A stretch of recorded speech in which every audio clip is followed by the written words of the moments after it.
I was a teen model.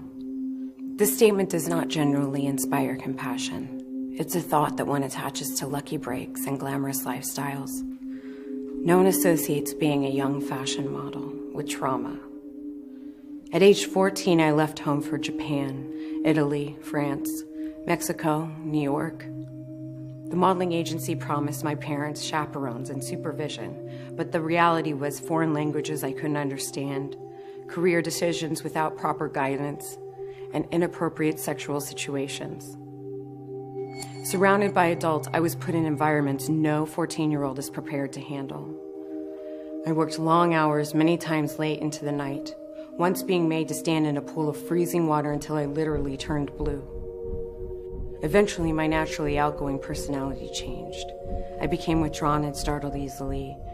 It became hard for me to travel new routes or to eat at new restaurants or even shop at the corner store. I became so timid I no longer spoke. It took me 20 years to understand the symptoms I was experiencing. What I called disappearing into my model suit was in fact post-traumatic stress disorder. My experience was in the early 90s, yet it's shocking how little fashion has changed.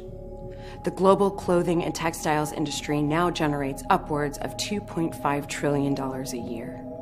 It remains largely unregulated. 54% of models begin working on or before the age of 16. Agencies start recruiting at age 13. Many of the pictures in your favorite fashion magazines are little girls dressed up to look like women.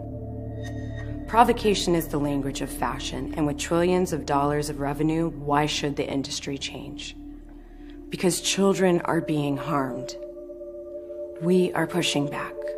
A trailblazing New York state law has just been passed, granting child models the same protection as other child workers.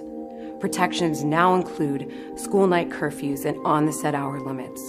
But we want to see a federal law requiring chaperones, tutors, and mandatory financial trusts, protecting children across all 50 states. We hope to create a union specifically for fashion models. These children need advocates because we can't trust the for-profit companies to do what's best for them. It is up to us to make the changes we want to see. Please join me in helping stem the tide of this ongoing abuse.